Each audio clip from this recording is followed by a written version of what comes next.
Hey everyone, and welcome to our webcast this afternoon with Jonathan Cran on what you missed during Black Hat and DEFCON. Jay Cran is our VP of Operations and a Black Hat DEFCON veteran, so I hope you enjoy this presentation. Should be short and sweet, about 20 minutes, and if you have any questions, feel free to direct them to Jay Cran directly or put them into the question pane and we'll answer them. Awesome. Jay Cran, take it away. Cool. Thanks so much, Peyton. So basically what we're going to do today is just do a quick recap of some of the more interesting things that happened at Black Hat and DEFCON, and then we'll talk about some of the specific things that Bugcrowd was doing there, and just kind of dig into some of the detail. So without further ado, I'm assuming everybody who's on this webinar is familiar with Black Hat DEFCON. Some folks may or may not be familiar with B-Sides. It's gotten a lot more activity in the last few years, but basically how it lined up was originally there was DEFCON 23 years ago now, I believe, and ultimately Black Hat was spun out of that and is now the more commercial entity. And there's there's folks who talk about Black Hat being closer to RSA than to the traditional roots of DEFCON, where it's more technical and more the hacker ethos. But it's interesting. Black Hat's become more and more, the place to go for information on what's actually being exploited in the wild and what's working in terms of security. B-Sides was spun out, I believe, 5 years ago, or maybe a little bit more than that now, and it's almost become the new DEFCON, where it's folks who come. It's a little less commercial. In fact, it's very not commercial. It's run outside of the normal conference circuit at the Tuscany, and there tends to be some really good hallway conversation that happens at B-Sides, and a little bit more of the fun side of things than the corporate side of things. So anyway, themes this year, we did a quick Wordle just to kind of demonstrate. This is just pulled from the bios and the descriptions of the talks this year, and you'll notice, and I don't think this is going to be a surprise to anyone, malware front and center. After we pulled out the word security, malware was the second most common word in the actual descriptions of the talks. And also notice that data is there along with vulnerabilities, attacks, some typical things you'd expect to see. Potentially not expected kernel, Android, and you can see Windows there on the side. Hardware also taking a sort of front and center role this year. But just interesting to kind of see what pops out of that. So more specifically, there were some very high-level themes this year. Probably the most prominent of which was car hacking. Charlie Miller and Chris Valasek's talk on remote exploitation of an unaltered passenger vehicle was probably the most high-profile talk. Basically what they did was take a 2014 Jeep Cherokee and reverse engineer it. The paper that they put out is pretty incredible in terms of the technical depth that it has. And what they found was a software vulnerability in the Uconnect dashboard, which is kind of the connection back to headquarters for the Jeeps.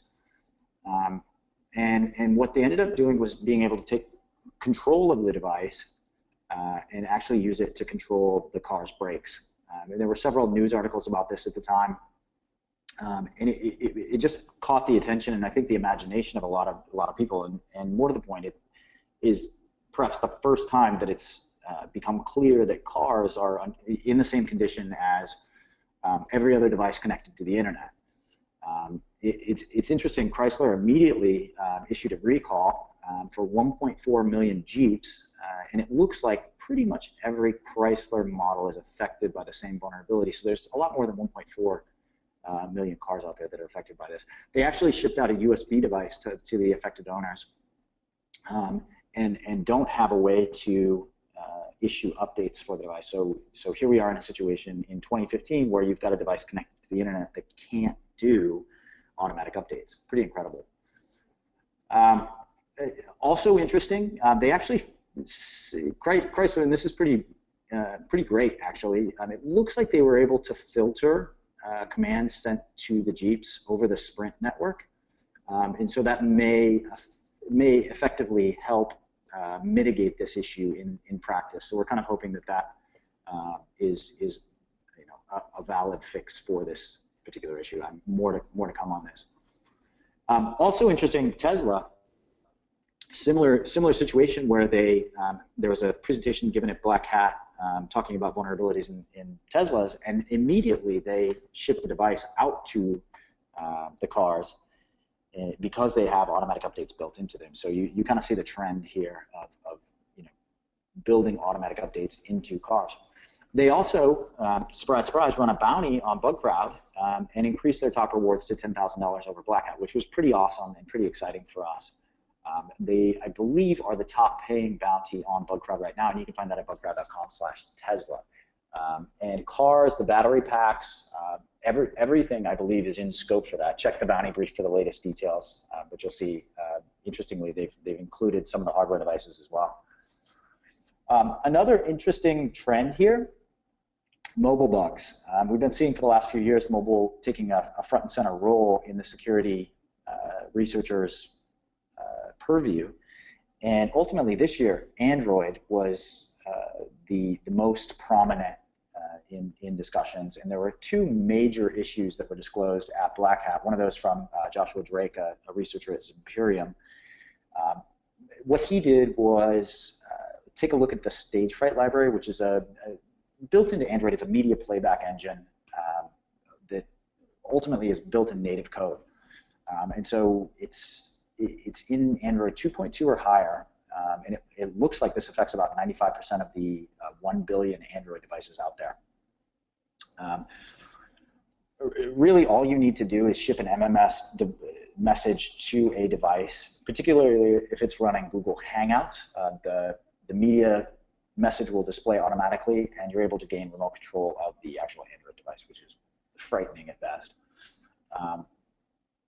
So that particularly was very, very interesting and something that you should look into. There's a really nice write-up done of that by Joshua. Also, Certificate. This is another very front and center issue with Android. Some researchers at Checkpoint actually found a way to take control of Android devices, millions of them, through the mobile remote support tool. It's a mouthful. In order to basically gain control of the device. And so this is stuff like TeamViewer, RSupport, Communitake, these applications that you put on the devices in order to remotely administer them. They found a way to utilize that functionality and take control of the actual devices. Policy and internet freedoms, this I think has been a growing trend in Black Hat and DEFCON over the last few years. You saw the General Alexander attend DEFCON almost famously a few years back. This year, Jennifer Granick, lawyer with the EFF, sort of took a keynote at Black Hat and talked about how the internet was becoming more commercial. No surprise to anyone, I suppose, but she posited that in 20 years the internet will actually be more like television than it is today, which is definitely frightening.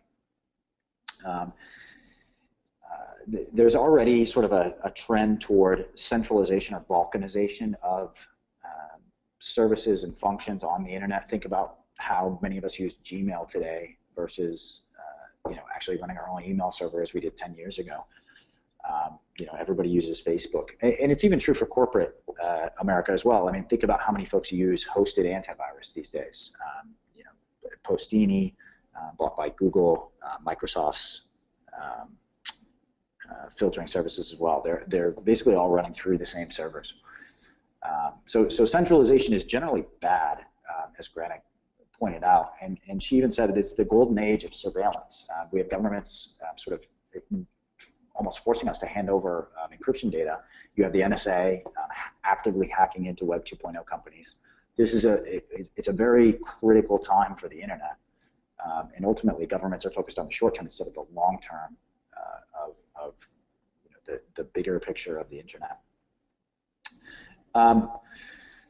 I've also linked here, and I don't know if this was discussed at Black Hat. This is a paper put out by Dan Geer and H.D. Moore that talks about this balkanization of the internet and how, and it's just recently been released, I believe, yesterday, how NAT, as a function of internet connection, meaning, you know, as IPv4 has ultimately been used up, carriers and internet service providers have been forced to NAT devices, which means that they're not actually connected to the internet directly. They are through a NAT device. So this is furthering what Jennifer Granick said, that balkanization leads to a central point that can be controlled.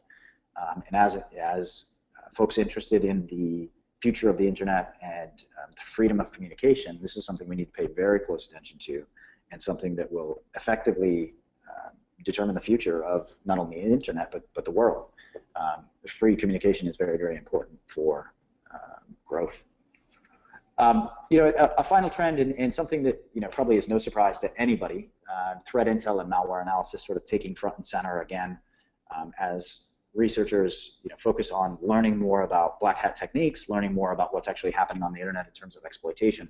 There was a particular talk that was talked about quite a bit by a researcher at Invincia Labs by the name of Joshua Sachs, and what he did was break down malware research with data science techniques, and ultimately showed that the security battle itself is asymmetric. The bad guys' workload remains constant, while, you know, as defenders, our work is ever increasing, and so using data science and machine learning in order to quickly analyze malware is an effective technique that allows us to quickly, you know, determine if a piece of software is malicious or not. Something to definitely look into there. This is something that affects us in the application security world as well. I mean, these are techniques that are effectively very, very, very useful for us to analyze web applications and determine points of entry, data flow paths, that sort of thing. So those are kind of the high-level themes, and you know, I think we'll see more of the car hacking. I think we'll see more of Android being attacked, and really policy and internet freedom is a central and very, very important thing for us to pay attention to over the next, you know, over the next period of time. This is just, I thought this particular talk was very, very interesting, and something that, you know, should come to the attention of our listeners. Hacking smart safes. This is just sort of furthering Barnaby Jack's work, and in a similar vein. A couple of researchers from Bishop Fox actually took and bought one of these devices on eBay, of which there's more than 10,000 distributed around the country. We figured it out, reverse engineered it. There's 2 USB ports on this, one connected to the smart screen and one underneath, and ultimately used a device almost like a teensy, which allows you to emulate a keyboard and a mouse to bypass the security controls built into the device, which it's running an embedded version of Windows XP. And ultimately, this allowed them to have full access to the device, to run a script on it, that, you know, run the script, wait about 60 seconds, the safe door pops open. Pretty exciting and pretty awesome to watch this talk be delivered. Long story short, they've disclosed to Brinks the issues, and I don't believe there's been any fix issued for this. So if you're interested in hacking smart safes, this might be one to pay attention to. I also wanted to talk just a little bit about what we were doing at Bugcrowd during Black Hat and DEFCON. There were 4 talks given by the Bugcrowd team, and these are folks on our operations team, all very talented folks, and delivered some very high quality content at Black Hat. Katie, who's a researcher operations employee here at Bugcrowd, delivered a talk on how Portal, the game, can change security. And what she talked about was gamification, and how it was really more than just badges, something that we use her expertise here at Bugcrowd to you know, understand how to gamify and make more interesting finding bugs. She talked about engagement and learning about the motivations of researchers in order to give them challenges that were not too hard, but also still challenging and interesting to them. And and really the core point was, in order to use gamification techniques, you really have to know your audience well.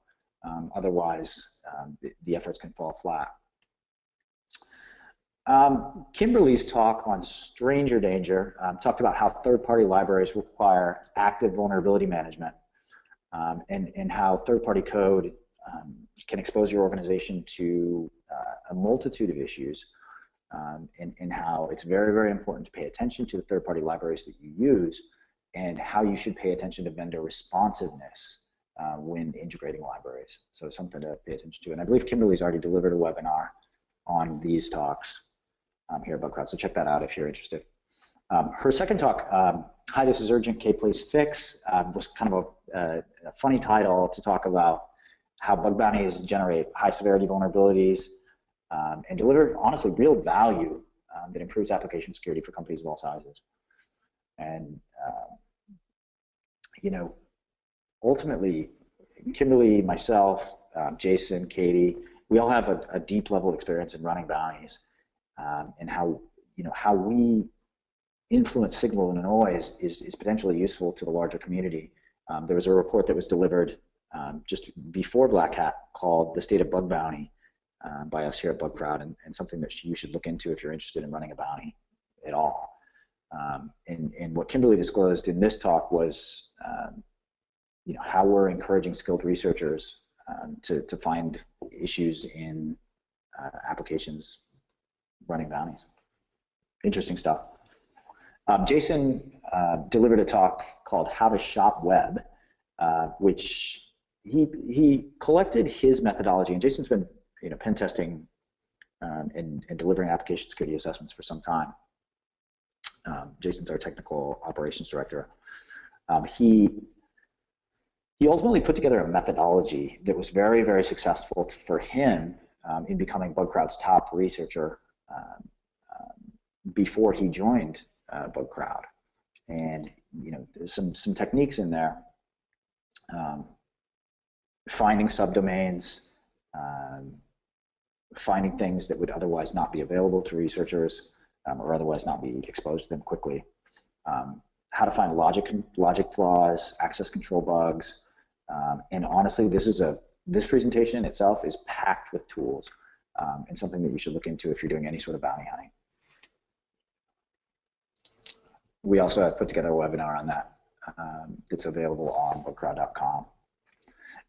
This is interesting, Black Hat Arsenal.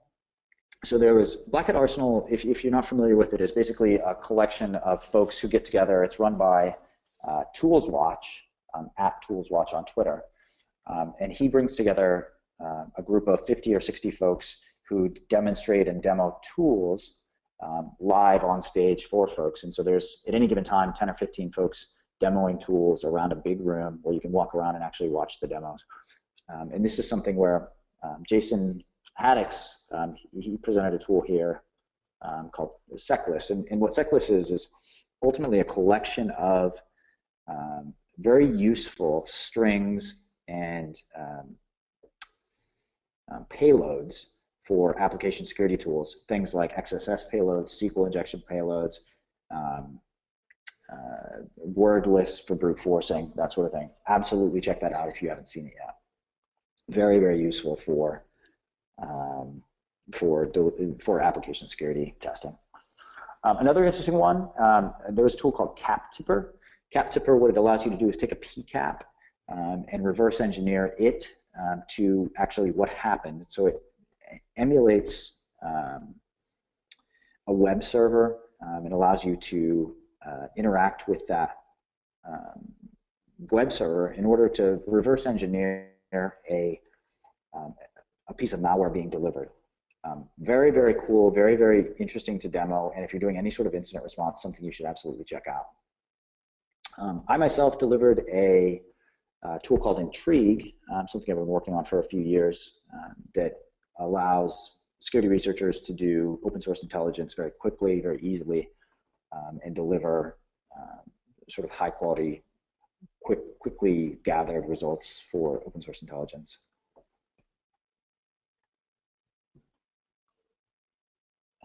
And so I just wanted to talk a little bit about Intrigue as something that may be useful or interesting to folks who are listening.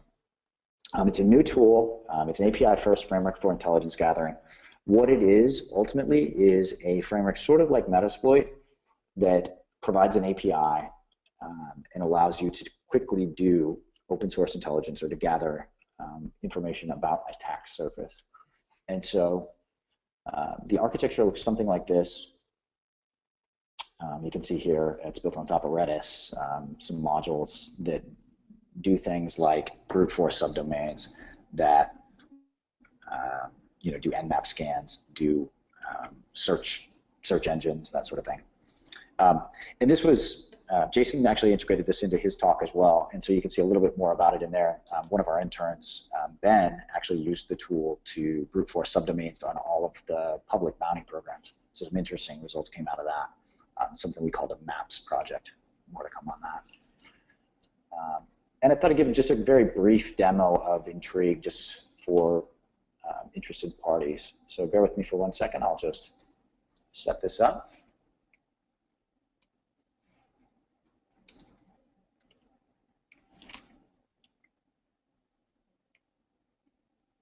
Cool. So what you have here is the actual interface. This is the web interface as you're looking at the architecture. So this web UI here on the architecture slide, you're looking at the web UI right now, which is interacting with the JSON API, and we're going to run a couple of modules. So you can see here there's a set of modules. These have common open source intelligence techniques. A super simple example here. Let's gather the SSL certificate from a website. Cool.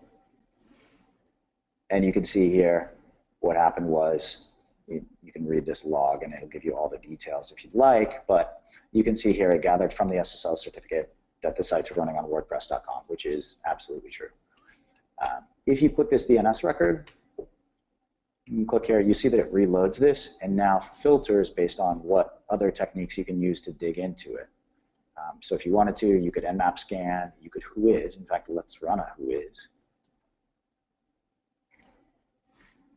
And you can see here, it just pulled everything from the whois record and made them available as entities. And you can see here the list of entities that you found so far. This is all good and well, but who wants to do that manually? Probably a good way to do this is just to automate the running of those and give it a single